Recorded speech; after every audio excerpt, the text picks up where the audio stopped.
No, I think she is. Yeah, she's hurt. She took a hard fall off there. Okay. Gosh, I hope she's okay. I can't do it. Okay. We'll do it live. Okay. No. We'll do it live. It. Do it live. I'll write it and we'll do it live. Thing sucks. All right, here we go. It is another edition, kiddos, of the Daily Puck Drop. We welcome you in. It's a Friday, ladies and gentlemen. We've made it through another week, ladies and gentlemen. We've got the PME Show is back. Egan will be with us momentarily. Of course, Jim Moore is here. We thank you for watching and listening, whether it's live or later. Does not matter. You can watch us live on YouTube, watch us live on X, and then you can, of course, watch everything later on YouTube, and then listen to the show on all your favorite podcast platforms, Apple, Spotify. Does not matter. We come via the Limbach Lumber Studios. Contractors, they're going to take care of you. They're at Limbach Lumber, so please reach out to them, please, at limbachlumber.com. The phone number is 206-782-3487. Visit them again at limbachlumber.com. Visit me at pucksports.com. Sign up to become a Pucks Posse member. Just $5 a month. That's all it costs you. We give you bonus shows throughout the week. Plus, you support the daily content. And follow me on social media, Puck Sports, everywhere. Jim Moore is with us on Monday, Wednesdays, and Fridays, ladies and gentlemen. And it takes an army to deliver him to you on those 3 days a week. The reason he has 15 television screens behind him right now in the Ben studio is because of your hard-earned support. So thank you.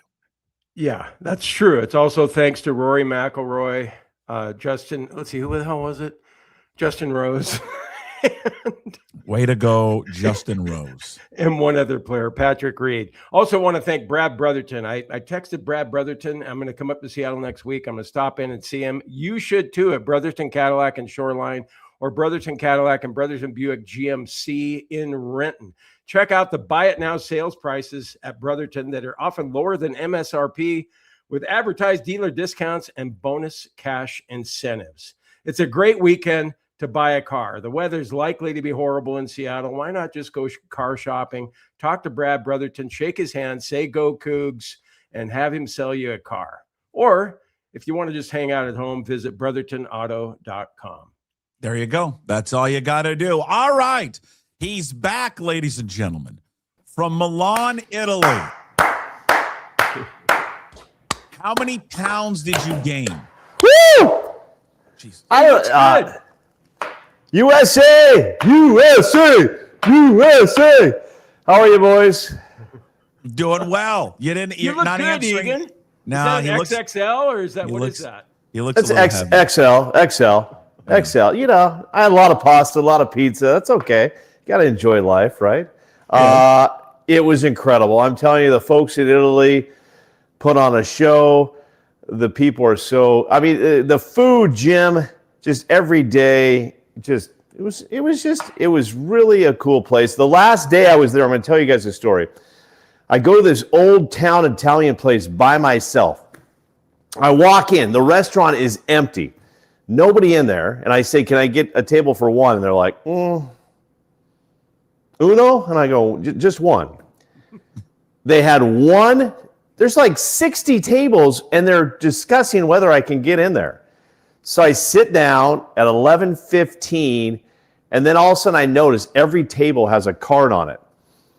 11:45, the place is packed to the rafters.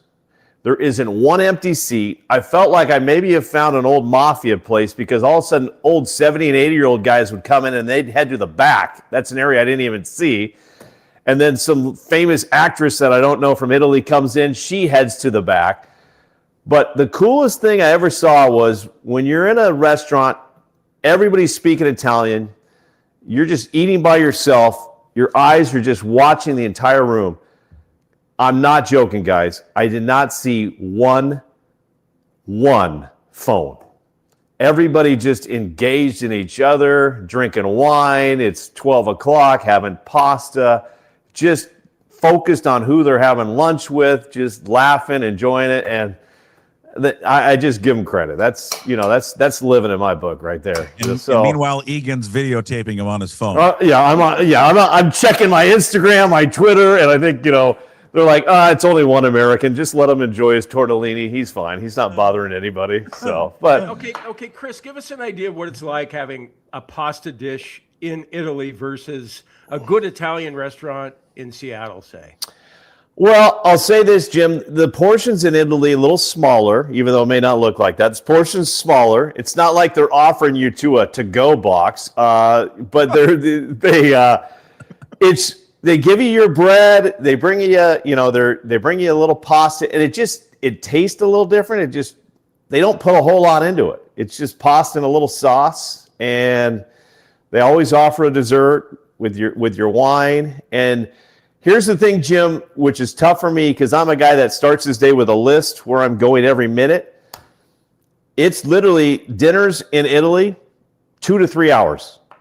And they will not bring you your bill. They just want you to engage with who you're with, enjoy your food, take time eating it.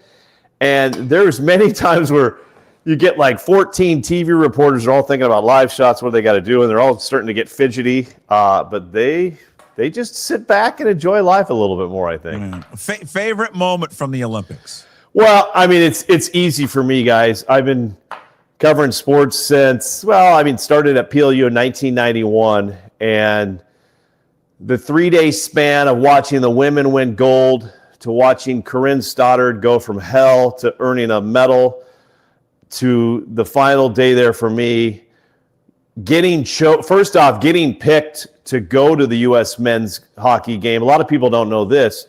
NBC only gets so many spots at a high-level event like gymnastics at an Olympic Games, a gold medal men's basketball game, and the gold medal hockey game. There are only 6 NBC reporters that are allowed to go in the mix zone. There's like 600 reporters there.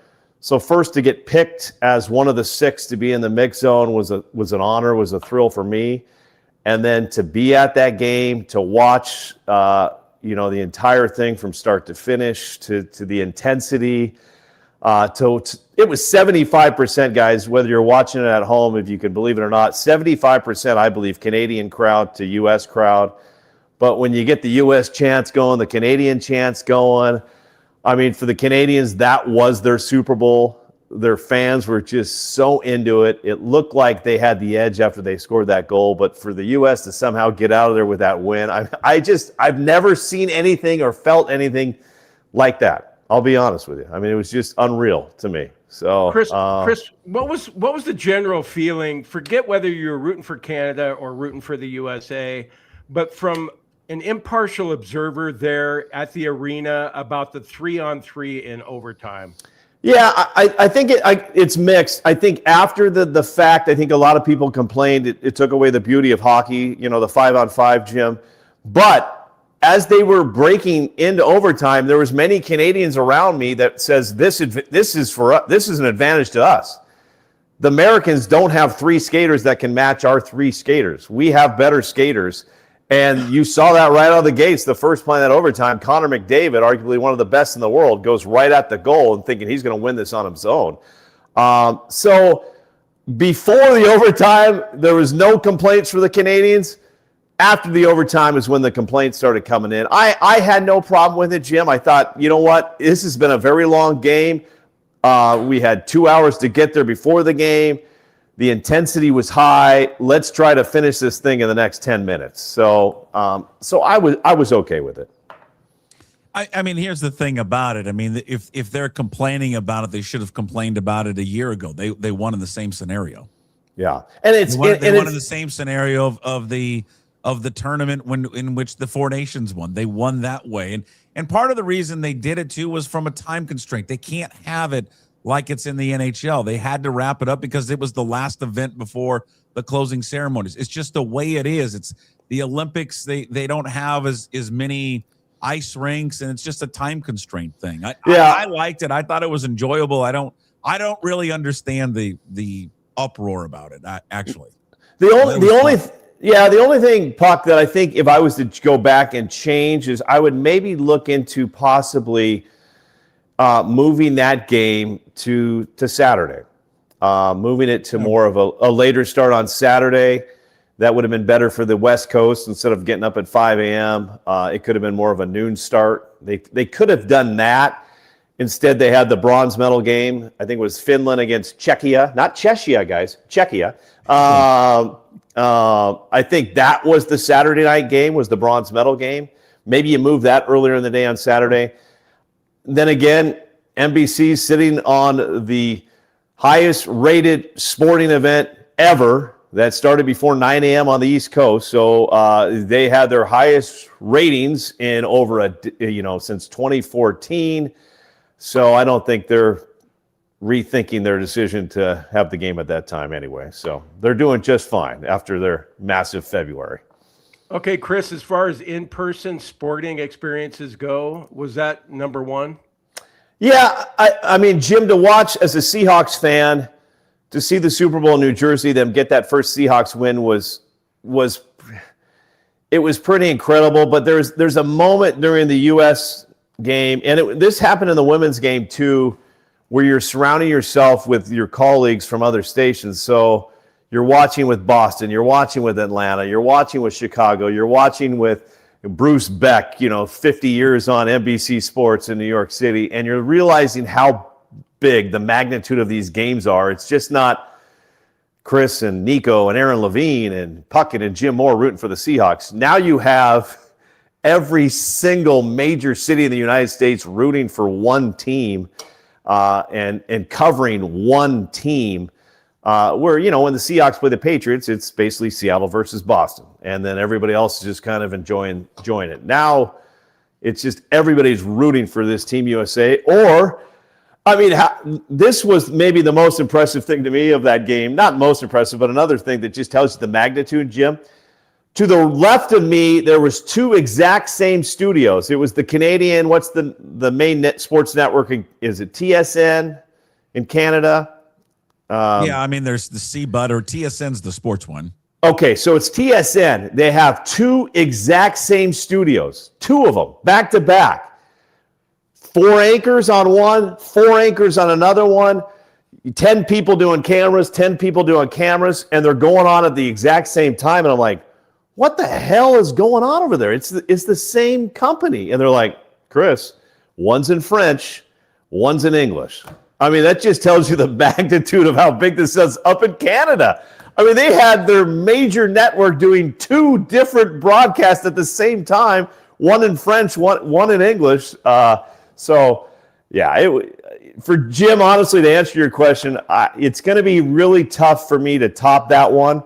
The other thing that's going to be hard, Jim, is I'm going to be going to events from here on out. I'll be at like a triple overtime, Rainier Beach, Eastside Catholic, and Sylvie's going to say, Egan, was that the game of the year? And I'm like, it was okay. It was okay. That was all right. Sounders win the MLS Cup. Egan, was that the greatest of all time? Yeah, it was okay. it was pretty good. It was all right.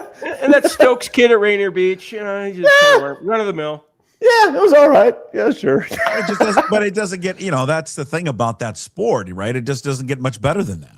Yeah. And you pit the nations like that. And the fact is they had to all be like on board to want to do it, right? Yeah. And I didn't know this really until I think after the fact of like how hard all the players in the NHL fought to allow themselves to play in this.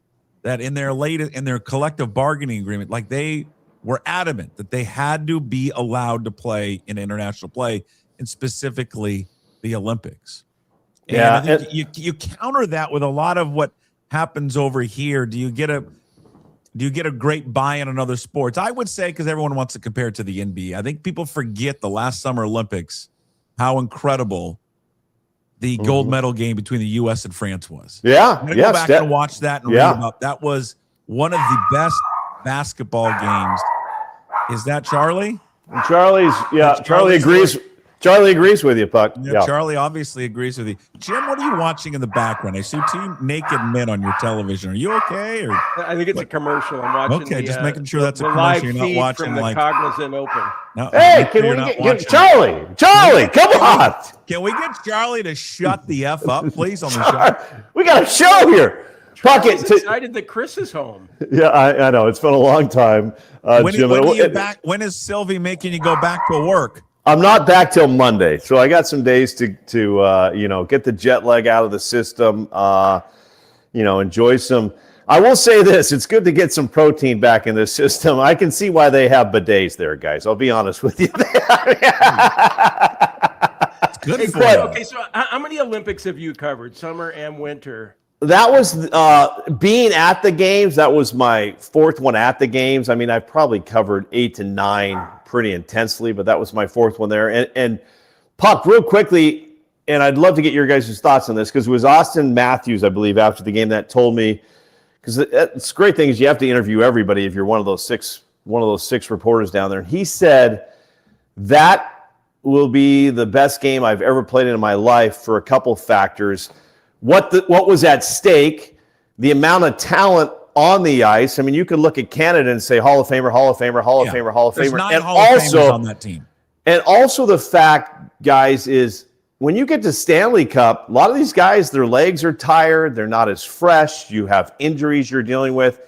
Everybody on those rosters, their legs were fresh. They were hungry. There was no injuries they were dealing with. So it's true. That will be the best competition any of those guys on the ice will have all year long. Nothing will compare. Even if some of those guys get to Game 7 of the Stanley Cup, nothing will compare to that gold medal game because the U.S. will never, and even for Canada, will never see talent like that ever, ever, ever again on the ice. Ever again. I mean, it's very similar to what you saw there. And again, I go back to the summer games when what you saw on that court in France and in the U.S. I bring it up because I don't know. I don't know why this annoys me. It just does. And I don't know why this guy annoys me because he's a hell of a player. He's a hell of a pitcher. But do you guys see the latest with Tirico Skubal? What he said? He wants to bring this into the Olympics, or no? He's going to pitch one inning in the WBC. He's something? only going to pitch one game in the WBC. One game. And again, I know maybe the WBC isn't like the Olympics, and maybe this will change because I think they're trying. I think there's a push. I don't know if they've confirmed it yet. There's a push to get them to play in the Olympics in 2028, and so maybe it'll be different then. But the WBC is the closest thing that you have to the Olympics. It's the best on the best. You've got great teams. I mean, Japan won it last time. It's not like the U.S. dominates this, even though it's their sport, right? The Dominicans got a hell of a team. And so Scuba's like, I'm only going to pitch one game and that's it. I'm going to pitch in the pool play, which is Brazil or something. And then if they make it to the, medal round or the championship rounds, I'll come there and support it. And I'm like, really? Yeah, that's not really what we just saw. Yeah. Okay. The other side of that, though, if you're Skubal, isn't he sitting on making $500 million or something like that? And if he was to throw out his arm in a WBC game, which apparently is not as meaningful to him as it is to you and others. Well, but I bring this up because this is the same guy. I don't know. I just there's something about him that I God dare that the three of us question someone's commitment or something. But this is a guy that allowed himself to be pulled from a game in an elimination game last year with his season on the line and said to his manager, "Now I'm good. I've thrown 105 pitches. I'm out now." I don't know. There's something about that dude with him just saying, "I'm only going to pitch one game," and him being so. But he's a local kid. You're supposed to cut him some slack. Not local. He pitched at Bannerwood over there in Factoria. Come on. Does that rub anybody else a little the wrong way when you compare what you saw? These Canadians, they've got money on the line. Those guys, Jack Hughes guy's throwing his face into a stick. I mean, you tell me, Connor McDavid, sorry, Tirico Skubal, the name Connor McDavid is a little bigger in the sports world than Tirico Skubal. Yeah. I mean, he's going to make more money. I get that. And I understand the money in all of it, but it just seems like sometimes there's athletes that are willing to kind of put aside the money a little bit and understand it because you're playing for a greater cause or a greater good. And then there's just some that don't get it. And I think, unfortunately, Skubal falls into a guy that doesn't get it. What did he say publicly about it? Well, he What? must have said something when a reporter must have asked him why. But yeah, he just said that's it. His concentration's on the baseball season. Okay, he didn't mention anything about the contract. It's in front No, of him? he's just talking about my commitment is to Detroit, and I get that. But you're telling me that Cal Raleigh, his commitment's not to the Mariners, but that guy was the first to jump up and be, I'm in. And how many games is Cal Raleigh going to catch? You think for Team USA? He's the starting freaking catcher. Oh, he'll do. Yeah, you want Cal Raleigh on Team USA, You and think Julio you know is what? going to be like, hey man, God, I just want to play 1 or 2 games here for the DR, and that's it. And then I He's want so to play excited him. to be playing a game in his home. But Puck to each their own. Puck, 40 years from now, people will remember the name Jack Hughes. His story will live on forever of what he did there, and there's going to be some players like maybe Tarek Skubal that aren't going to have that leg. They won't have that legacy because of decisions like that. Have you confirmed whether or not Jack Hughes is indeed dating Tate McRae? It's funny when you're at these things, you get hit with like, Egan, you got anything with Tom Brady yet? No, I'm not. Tom Brady's up in the suite. Like, have you interviewed Kevin Costner yet? No, Tim, do you know who Tate McRae is? Do I? Yeah. No idea. She is a maybe Google her on your what? Yeah. Google her on your own time. She's a pop star. Is she a women's hockey player or? No. She is not a woman's hockey player. No. She's a woman, but she's not a hockey player. And she has Canadian ties, right, Puck? She's she Canadian. From? Yeah, she's Canadian. Yeah, She's somebody like Canada. Sydney Sweeney, who I just learned about, maybe 6 months ago. Yeah, she's like, it's a better version. Pull her up on your TV. Ask her one of your smart TVs. Pull up a shot of Tate McRae. Okay, I'll do it. See what you come up with. So, you were 26 days there. Did you ever get sick of Wittenberg or not? You know what? We worked well together. I'll say this. Paris made me really – in Paris, I was by myself the entire time. So you're putting on 2 backpacks. You're carrying a tripod, a light kit. So to have Jake every day with me was like, oh my God. Like, because when you go to the Olympics, I don't think people are like, oh, how's your photog doing? That's me. Is your engineer there? That's me. And by all means, not whining. It's just the truth. If you're going to cover an Olympics nowadays because of budget cuts and things, you're doing everything. So to have Jake there, and you know what? Honestly, give him credit.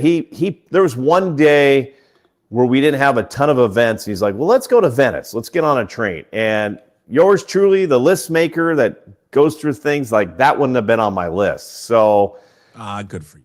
And I went there, and if you two can ever go to Venice, it was one of the most fascinating cities I've ever seen in my life. And I would recommend for anybody listening, financially, if you can do it, a trip where you do Milan, Venice, Florence, and Rome.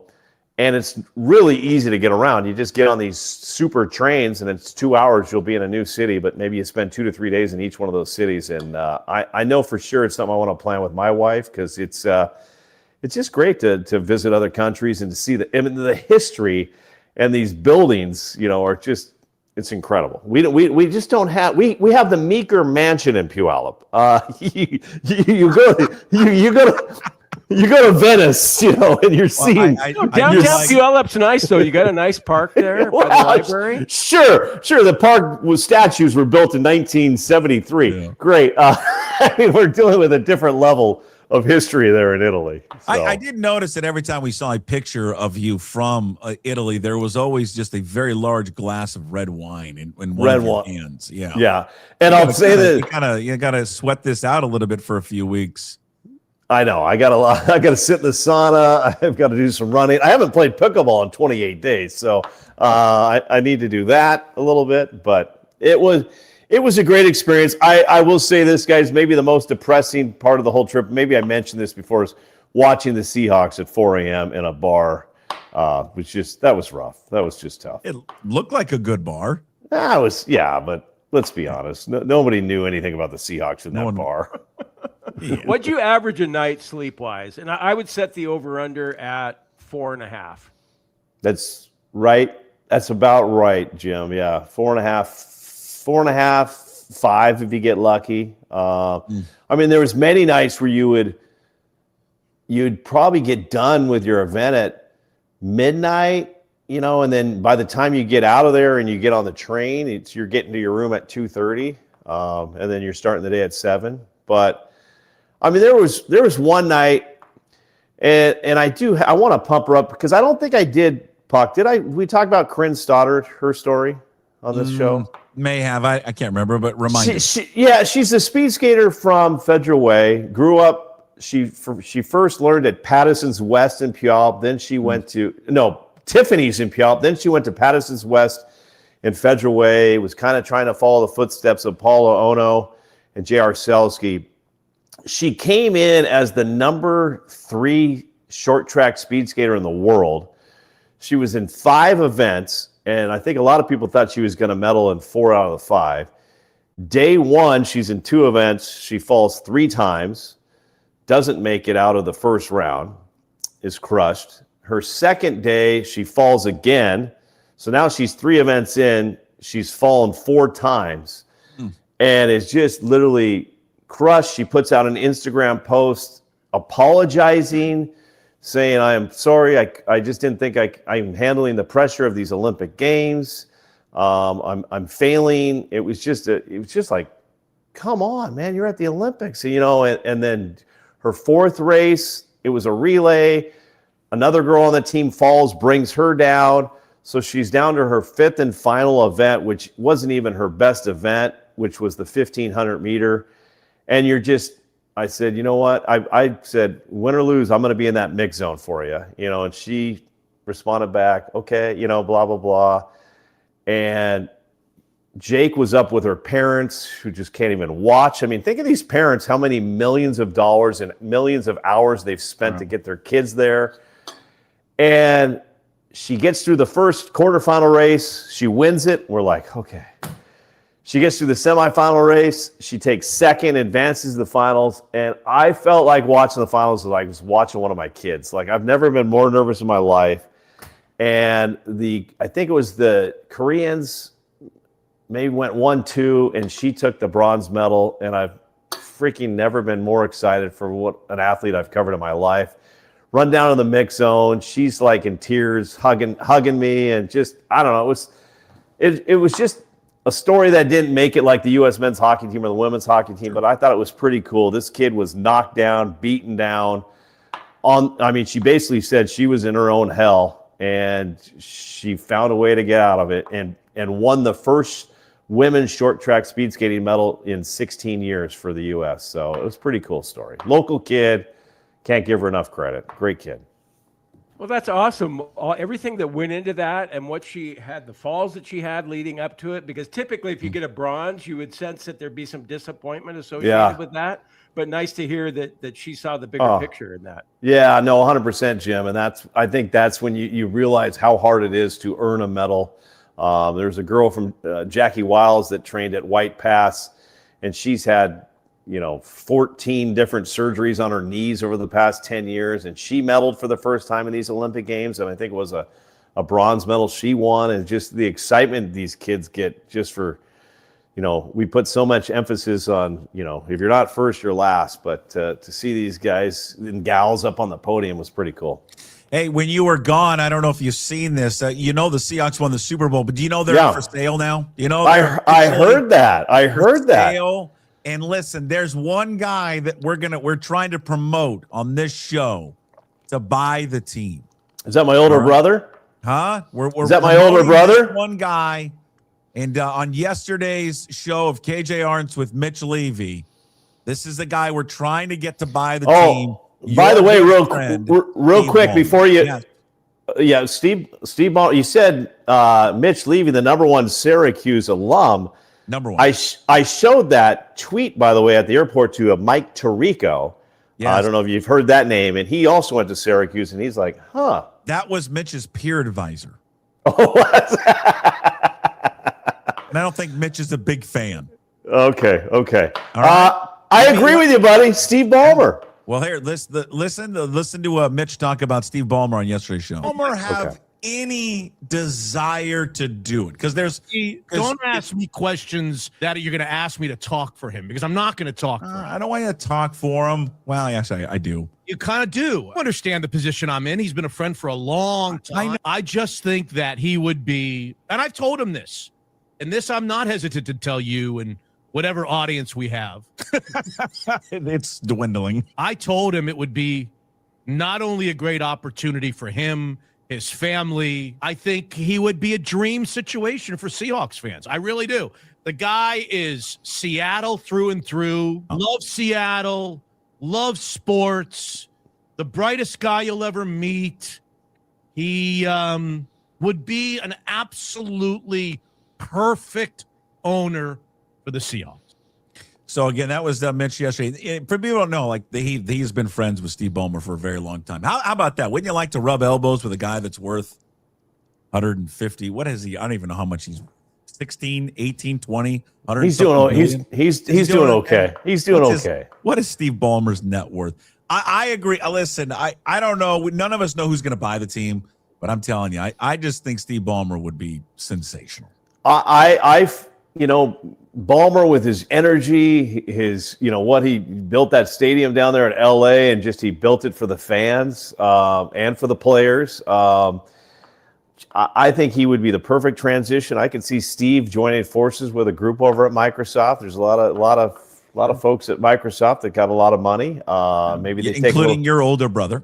Well, you know what? For me, that would be the greatest if my brother was in that. So then I could go over to Seahawks, and when Dave and Jeff and Rich say, guys, we're done shooting, I'll be like, no, we're not. We're not. We're going to keep shooting. Hey, guys, we're closing down practice to media. And then Chris, like back in the day when Lisa Gangle would get done with her reporting, and then she would step across the line for Family Day. I do remember that. That was one of my favorite days of all time, being out there. Doing all these interviews and these stand-ups. Lisa Gangle for King 5 News. And then they were having Family Day, and she literally over the yellow line. By the way, it's fascinating that we just saw Mitch, because I think it was Mitch who broke that story on the air that those two were dating. I think he's the one that broke that story. It's hard to be critical of those two, though, isn't it? Because Lisa was so damn cool when she was here. Patrick Kearney's so great to work with here. Yeah. Well, great couple. Yeah. He's worth $130 billion, so I'm pretty sure he can afford the Seahawks. He may not need help from the other Microsoft folks. Apparently, it's his wife that has been the one that is kind of standing in his way of doing it. All right. Why wouldn't you? I agree with what Egan's saying, what you're saying, Puck, about the enthusiasm, the excitement that he would bring. Great. And that he's Seattle through and through. But there's two things I want to know. I want to know why Mitch doesn't like Mike Tirico. And I want to know how he became friend. I mean, he's just some radio schmo. How did he become friends with Steve Ballmer? My guess would be that because Ballmer's a sports fan, that he listened to his show. Yeah. I mean, he was a fan of his, and then just became somehow bumped into him. And well, how come you don't have anybody that's worth billions listening to Puck Sports that you hang out with? How do you know I don't? He may. He's hoping one of you or I, Jim, hit it one of these days. We've given up on Jim a long time ago, Chris. How could you have a problem with Mike Tirico? That's what I want to know. Oh, maybe Tirico's not a great guy. Oh, great guy. Great guy. That's what I want to know. I mean, we see him in no one ever criticizes Mike Tirico. It's like, oh my God, he handled that so beautifully. Like it was Al Michaels in 1980 all over again. No, it wasn't that great. It wasn't that great. If I found out that Mike Tirico was a dick behind the camera, he's not. He's sure? not. I am positive. Just because he posed for a picture with you in Wittenberg? No. I'm going to take you back to 2018. He wants something to be wrong with Mike Tirico. There's not, Jim. Hold on, because there's something wrong with him. And there's a lot of things wrong. I know, because there's something wrong with Jim, and he's a dick. He wants other people to be exposed as a dick. That's what he's trying to get at. Jim, 2018 Pyeongchang Winter Olympics, the Alpensia Ski Center. I mentioned how much Jake made life better. Back then, I was by myself. I think it was negative 10 degrees out. I've been covering cross-country skiing. I find my way in at like midnight, frozen, battling frostbite, back into the NBC compound. I get to the food area. I'm just a complete mess. I've got frozen snot down my face. I don't even know what's going on. I sit down.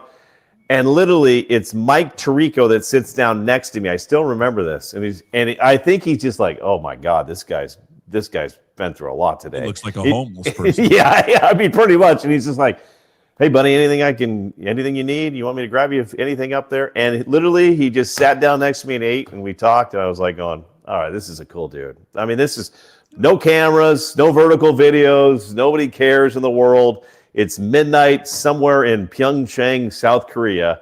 And this guy was like, it's like when you're the lonely guy at the high school and you sit down by yourself. Mike Tirico was the popular kid. He sat down right next to me. He's still not convinced. That's a really nice story. He's still Chris. not convinced. It's a really nice story, and I have my own nice story too. Aaron Rodgers was really nice to me one time. He gave me a one-on-one interview.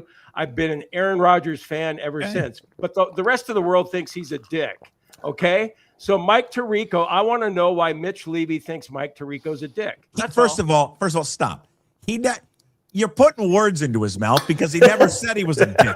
You're just saying I that. listened to the damn KJ Arndt thing yesterday, and it was an obvious follow-up question. It was an obvious follow-up question that you dropped the ball on. You didn't ask him what his problem was with Mike Tirico. Did he say, quote, "I think Mike Tirico is a dick"? Did he say that? He did not, but I would be willing to bet everything I have, which isn't much. Well, obviously it's stuff you couldn't pay for medication the other day. Okay, listen, Chris. Yeah. No, we have $600 for Eliquis. I didn't have it. My Social Security payment didn't Can I come just until ask you Wednesday. something? Why are you weirdly obsessed with what Tirico is like? Because I think the reason I'm obsessed is that I listened to that KJ Arndt thing because I'm a Puck's Posse member. I'm foolish enough to pay $5 a month for this kind of content. Not for long. And so I'm listening to Mitch Levy yesterday, and he said that he was in a hurry to get ready for his part of the podcast, and that if he had known you were going to ask him about Mike Tirico, he wouldn't have been in much of a hurry to do it. So clearly he's got some issues with Mike Tirico, and I would just like to know what they are, because he's someone who comes off, what is that? Pure as the driven snow and beyond reproach. No one would ever say a bad word about Mike Tirico. And suddenly there's some guy in Seattle over there in Bellevue that has decided that he probably has a bad word to tell you about Mike Tirico. And yet there's plenty of didn't people, hear what it was. There's plenty of people that in Seattle that folks like that you don't like. And we don't sit there and point it out left and right and ask why you don't like them. I mean, I can do that right now if you want. I'm sorry. Yeah. Egan, I don't think I'm being out of line here, but Chris, he just can't help it that other people, people find other people fun, engaging, nice, because he's not. Jim, I've yet to see. Nice though. But I've yet to hear a bad word. I've yet to hear, Jim, a bad word from Mike Tirico. There you go. Yeah. You know what? Somebody else, Jim, I think you would love. I agree here with Elliot. WTF? What is Jim's problem? I don't know, man. This is why I don't. Hey, Elliot, I don't have a singular problem. I have a lot of them. Yeah. I have many Are you problems. still going to the therapist? No, I haven't seen a therapist in a while. Probably need to get back into that. Jim, your initial thoughts on Mary Carrillo? I also I had lunch with Mary Carrillo. I love Mary She's Carrillo. the tennis broadcaster, right? She's more than that. She basically came in and did a lot of the work there during these Olympic Games, kind of filled some voids. And we started talking tennis. We started talking pickleball. Right. And this is where I'm like, Mary, I'm giving you because I was mentioning my daughter played at Wazoo and Portland State, and she literally, when somebody's investing in your conversation, show me some pictures of her, Chris. I'd love to see, and I'm like, okay, Hold she's on, all but she must be a dick somehow, Chris, right? No, I mean, it's just another great person. I don't know. Are we sure? She invested time into you. Are you sure hey, listen, that she's speaking a of nice dicks, the host of person? this show. Yeah. Hey, Jim, you remember we're on the yearly anniversary, I believe. We're getting close of the show where you started coming after me because I made a big deal about Cal Raleigh coming up for the Seattle Sports Awards. Oh, that's right. Yeah. Because I forgot that Cal Raleigh was also a dick for coming up with the Seattle Sports Awards. It worked out for him, Jimmy. You want to He had a pretty good year. Yeah, I've forgotten what that was all about. You know what? Maybe I'm the you know what? Maybe I'm the biggest dick of all. Okay, that's possible. Ding, ding, ding. That's what we're trying to say. That's possible. Remember how mad you were because Chris praised Cal Raleigh for coming up to be awarded? What a sacrifice to get on a 2.5 hour flight. Big deal. God.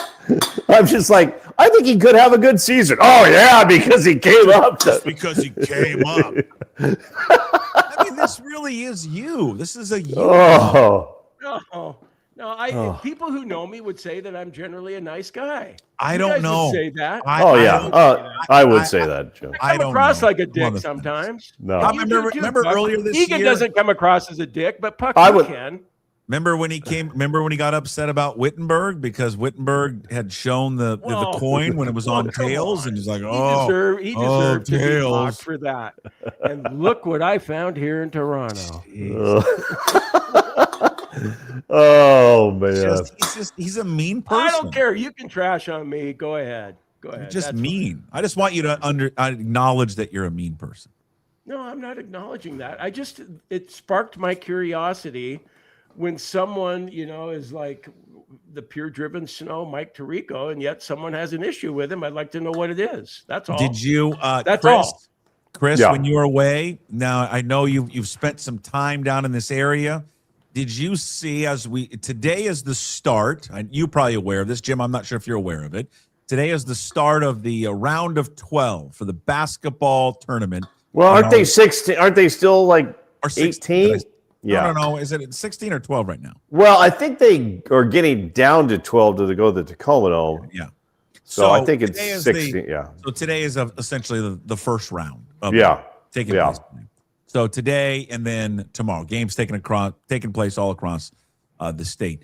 Did you see how the Central Valley Bears out of Spokane have advanced to the round of 16? No. Their victory over the Lakes Lancers. Did you see this? No. Okay. I'm going to have the audio up a little bit. Problem is that it's scratchy, and then after the ending, it goes like. So then I'll put it down. This was last weekend? This is last week. Okay. The Lakes Lancers are about to win and move on in the playoffs. They are leading by 1. And I believe there is roughly 4 to 3 seconds left in the game. Or actually, maybe less than that, like 2 seconds. And Central Valley's throwing the ball in. They're got to go full court underneath their own basket. 2 seconds. Watch this. Oh.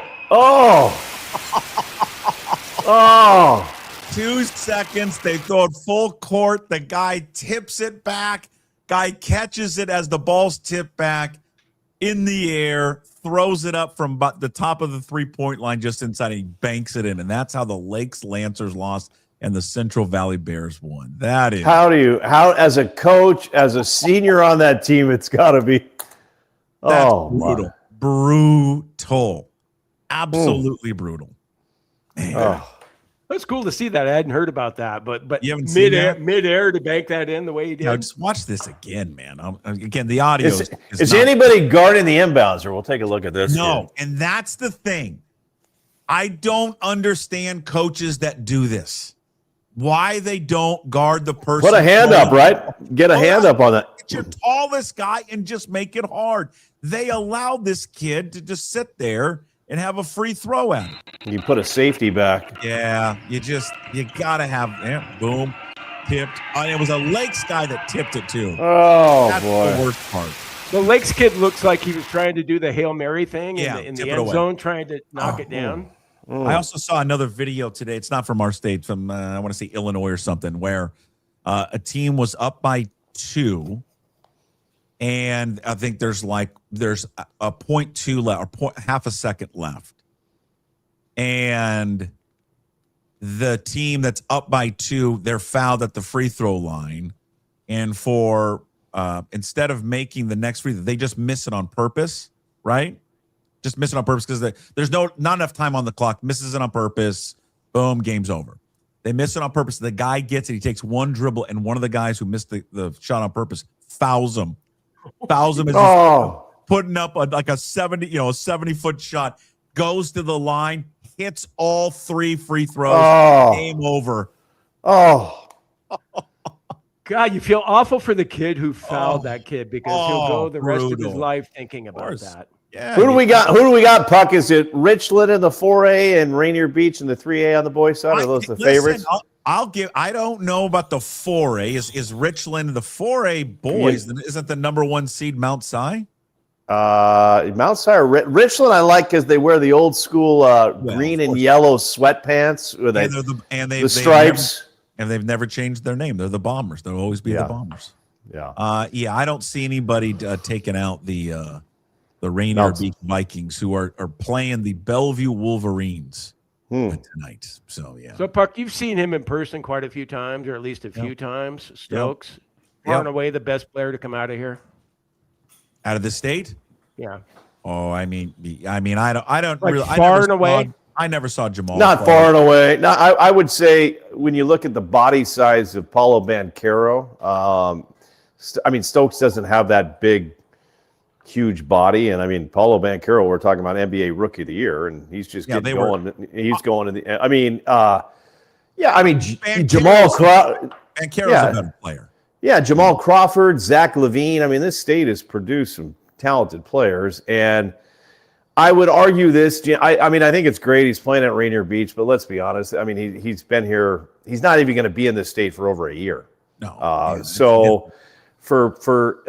applaud him. I'm not rooting against kids, but he's not really a PNW native, if you will, like DeJounte Murray and Jamal Crawford and Zach LaVine, and these are kids that actually grew up playing in rec leagues in Seattle, and so.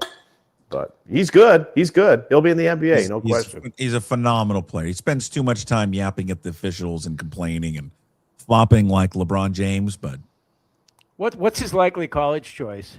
I think it's Kentucky.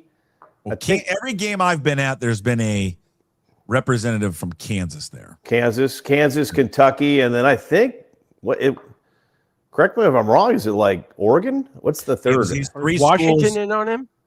No, it's just 3. Well, maybe they were in on him, but his 3 schools were like Kansas, Kentucky, and Oregon. Yeah. So, well, I have a feeling he'll be heading to Kentucky, but who knows? Whoever pays him the most probably is going to get him for a year. You get him for a year. The Rob State, and I don't know if you know who that. I know you know who that is. Egan. He says the one team to keep an eye on for speaking of Ken Walker, right? Because we're all concerned where Ken Walker is going to go. He thinks the San Francisco 49ers could make a run at Ken Walker. Or that would be. Yeah. No thanks, but no thanks. Go to a different team. Just don't go to them. Good Lord. Yeah, stay away from there. They don't need that. Come on. I don't want to see him in a Niners uniform. I need you guys, before we go here, I need you to clear something up. I brought this up with Stretch on the sports bit. So you guys don't live in the city, but in the city, it's hard to park around here. We've got a parking controversy with new neighbors that have moved in. They're kind of parking everywhere, not necessarily in front of their house. And we got some neighbors, around here that are like, hey, let's park in front of your house. Let's not start parking all up and down the street. But again, this is public streets. Nothing that we can really do about it. If this continues, how would we go about handling this as a neighborhood? You're asking me? Yeah, You're asking me, a guy who's left a nasty note on a windshield here. You were parking illegally. Well, what's this guy doing though? Does he have 3 or 4 cars? They've got 2 cars. And they're just not parked. Is somebody else in front of their house? What's going on there? No one is in front of their house. They just don't want to park in front of their house? I don't know. There's maybe not enough. There is enough space to get 2 in there, but they don't want to. Puck, I got it for you here. Easy answer. You could go. You could throw some things at the car, put stuff in the car. No. Let's be polite about it. Let's be honest. A printed out letter, so there's no detection of who did it. From your neighbors. Welcome to the neighborhood. We're excited that you're here. There's an old history here. When you park, you try to park in front of your house. Keep Jackson showing up there. If you can. Jackson writing the letter, or what are we doing? Yeah, you're typing. I'm typing the letter right there. We try to, in this neighborhood, park in front of our house if we can. It's kind of a dickish thing. No. Problem. Just go up and say rather than write. No, and then you just put it on in an envelope on the car. Your loving neighbors. You don't even have to. 12 families. Then he has no idea who it's coming from. I think the better thing is you just got to go up and say, "Hey, can you just?" Why haven't you done that yet?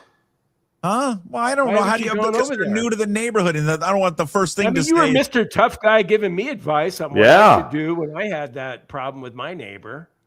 Why don't you go buy a gun and go over there and just say, Jim, come on. Jiminy I'm not being serious. I'm just saying. First of all, you were parking. There's something between having a gun and writing an anonymous letter. Go right down the middle, wherever that is. Yeah, I don't know. You went real dark. Let's go get a gun and shoot the guy. God. We went from write a letter on this. You're going to buy a gun and go over there. How about an anonymous letter at their doorstep with like a blackberry pie? Well, or if we're doing gyms or just a picture of a gun. If you don't move it, this is what's happening now. Jesus. You get results. Good Lord. Why are you bringing it up on the podcast? I mean, why don't you go deep? Maybe they're listening. Yeah, they could be on listening. The door, have a 6-pack of beer and just say, hey, I've been living here 15, 20 years. And I don't know, maybe he's not aware of what he's supposed to be doing when he parks. Yeah, bring some Georgetown IPA. It's not bothering me as much as it's bothering others. That's the point. Well, you could go in and say, hey, not a big deal for me. I've just heard this in some of the. It's not me saying it. I just hear other people saying it. Have you got times, Puck, when you can't find a spot and you got to park 3 blocks away? No, like around the corner. It's not that big of a deal. But it's in when you live in the city, just kind of it's like this unwritten rule. Yeah, or I could just say, like we have a lot of obesity here in the States. In Italy, in Italy, they would, Jim, you know what they do in Italy? They just walk. They would park far away and walk. Yeah. Have a cigarette and walk. That's all they would do. What'd you average? 20,000 steps a day? Yeah, easily. And there was one venue. I'm not joking. There was one venue. It was the smaller hockey rink and the long track speed skating. That once you got off your train, it was 1.8 miles to the venue that you had to walk. There was you couldn't take any transportation. We were trying to figure out how, people that were in wheelchairs or stuff, and there's no easy way to get there. The athletes got dropped off at the venue in a bus, but that was the only thing. So, okay. All right, Egan, it's good to see you back. Long extended here visit with you today. It's great seeing your smiling face here. And was that the Real Estate of the Stars? That was Melanie Egan, Real Estate of the Stars. Yeah. Tell her Instagram game is really stepped up here recently. She's pretty good. She's pretty good on the Instagram. Real good. Yeah. When in doubt, if you need your house sold or you're looking to buy, Melanie Egan Real Estate. All right, Jim, she's good. Who else do you think will be a dick today to you? I wasn't serious about the gun. Let's be clear about that. Yeah, I'm serious about wanting to know why Mitch doesn't like Mike Tirico, though. Hey. I am serious about that. Well, why don't you think I'm a dick? That's fine because I tend to be that way sometimes. Why don't you call him up and ask him? I don't have his number. He's a private guy. Well, give me his number. I'll email him. By the way, Puck, if not Ballmer, who? Does that concern you at all? Yeah. I mean, I want the owner to be good, and I mean, it's no concern about moving the team. I just want to be a good owner. Just Paul Allen and his family have been good owners, and I just wanted that to continue. Like, get out of the way of John Schneider and Mike McDonald, and don't let them do it, and don't be, hands-on and heavy-handed. That's it. Yeah. Okay, can I prove that I'm not a dick? Like, just real quick, before we go? It won't take long. Okay, so I've spent an hour with you two right now. My wife has pneumonia, okay? Oh, jeez. Yeah, she has pneumonia, and I'm spending an hour with you guys doing this podcast rather than seeing if she needs another cup of tea, if she needs some toast. I don't think she that's, needs, how some is this sympathy, some empathy. Okay, so that basically proves that I'm not a dick, doesn't it? I don't know. That proves that you are a dick because your wife has pneumonia. No, Jim, you went the wrong. Yeah, Jim, you went the wrong way on this one. I don't really think he thought this through. So, Jim, your wife's got I'm pneumonia. honoring my commitment to pucksports.com while also trying to take care of my because wife. you're a dick. You don't want to help your wife who has pneumonia that could probably be. I didn't go. Listen, okay, wait a minute. There's in the other room. You can die from pneumonia. There's an addendum to that, and Puck can vouch for this. I had an 11:36 tea time today that I chose not to go play golf. Thank God. That I could take care of my wife. So, what Jim, a sacrifice on your part not to play golf because your wife's got pneumonia. Jim, Jesus. I think of the Dalai Lama and others who sacrificed their lives for the betterment of people. You know what? Elliot might have been right in the chat room. I am a dick, and I've got all kinds of issues, and I need to see a therapist, and I need to drink more. So, Jim, 20 years ago, my lovely wife that you just saw was battling pneumonia and having issues breathing and actually had to be hospitalized. And this is one of and to tell you this story, it happened 20 years ago. They still remind me of it, including my wife. She was in the hospital. I got her checked in. Her mom was there, and I got a text from some buddies if I could play pickleball. So I left to go play pickleball, not knowing that one of the pickleball players was Pastor Archer, who was after pickleball decided he was going to do his rounds at the hospital and pray for people. He stumbled into my wife's room.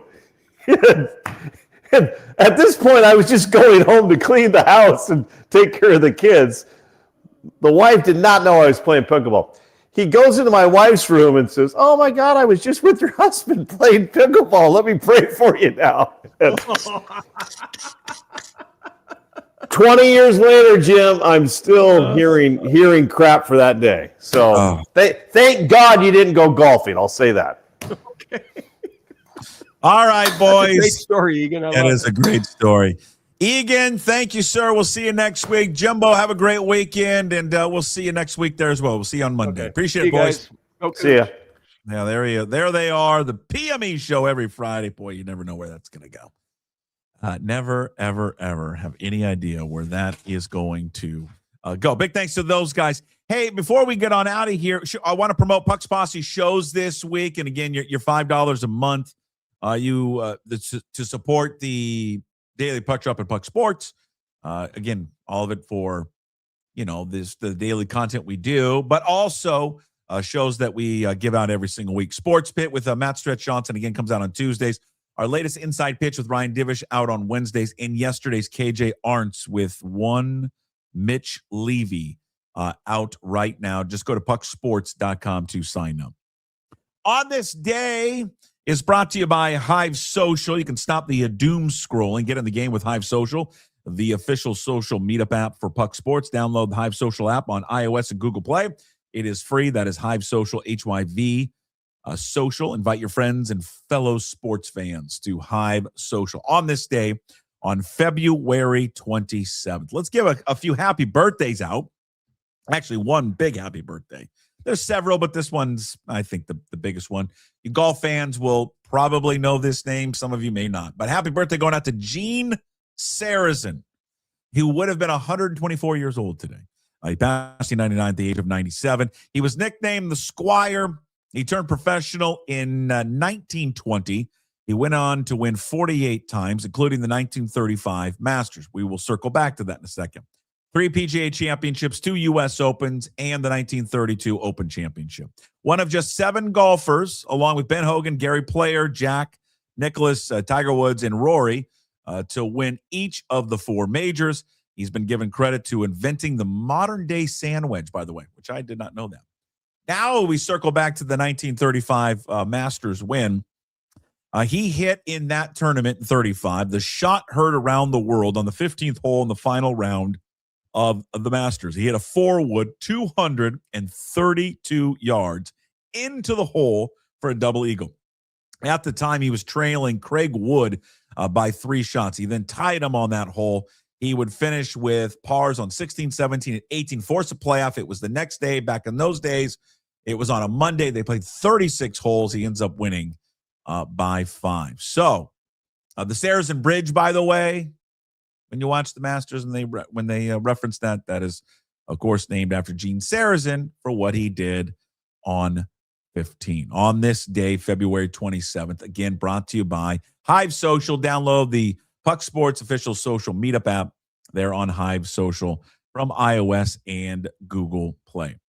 We wrap up the shows we always do with Hey, What the Puck, and it is brought to you by Tersuli Construction, full-service contractor, handling your project from start to finish, locally owned and operated out of Ballard, proudly serving the Puget Sound region for over 15 years. If you are dealing with damage or planning what's next, call the team that does it all. Tersuli Construction, restoring what matters, building what's next. Give them a call. Ask for Trent, 206-793-3744, or visit tersuli.com. We talked a little bit about it the other day, and I think for Washington State, the time is now to move on from basketball coach David Riley. I think many of us thought that it would be a good hire, and I did. And I thought that I liked the hire coming out of Eastern Washington. I liked that he was young. I liked that he brought like an offensive system to Washington State that certainly was successful there in Cheney, Washington. But after 2 years, it just hasn't come to fruition. Now, last year would have gone differently had some of the injuries not gone the way that they did, Cedric Howard obviously being the biggest one. But you're moving into a new conference next season, and right now there is no buzz about the basketball program. It doesn't seem like it's going in a good direction. You're probably going to lose your best player in East Glass, who's going to be paid a lot of money to go play basketball someplace else next season. His buyout is just $1 million. Now, if they can't afford a $1 million buyout and go find a new basketball coach, and then there's a real big-time issue at Washington State. And obviously there are financial issues. But they need to start playing in the big boy box in that sandbox when it comes to athletics, because they're going to enter a conference from a basketball standpoint that is much, much better than what it is from a football standpoint. Go look at the standings in the Mountain West and go look at what is coming into this conference next season. In addition to Gonzaga, you've got San Diego State, you've got Utah State, you got Colorado State, you got Boise State, who technically is a down year, but still always a great basketball program. Oregon State decided to move on from Wayne Tinkle yesterday, and again, that was a long time coming because they probably thought we need to have a better fit going in this new conference. Washington State's got to do the same thing. Can't let money stand in the way of that. That is Hey, What the Puck, brought to you by Tersuli Construction. Give them a call at 206-793-3744 or visit tersuli.com. Big thanks to everybody watching and listening to today's show, whether it's the live show or later there on YouTube and all the social media or all the podcast platforms. We appreciate it all. Big thanks, as always, to our sponsors, Limbeck Lumber, Flat Stick Pub, Georgetown Brewery. Check out their tavern beer and visit them at georgetownbeer.com. Hive Social and Tersuli Construction. Today's Daily Puck Drop, find it up on YouTube. Subscribe to the channel, please. Also find the Daily Puck Drop on your favorite podcast platforms. Leave a comment there on Apple and Spotify, and you can find everything up at pucksports.com. When you're there, sign up to become a member of the Pucks Posse. It's just $5 a month. You support all the free content. In addition, you get bonus shows like our baseball coverage with our MLB insider Ryan Divish on Wednesdays, Sports Pit with Stretch on Tuesdays, and KJ Arntz with Mitch on Thursdays. Also, check out the Graz with Gas Take 5 podcast, now produced by Puck Sports. New episodes every Monday on YouTube and all podcast platforms. Everyone have a fabulous weekend. We'll see you on Monday. As always, we promise to be better. No shoes, no ties. Would anybody like to smoke some pot? I went from one to the I was born to lick your face. I was born to rub you. But you were born to rub me first. What do you need my address for? We'd like to send out a mailer. Mother of mercy, I don't speak Japanese!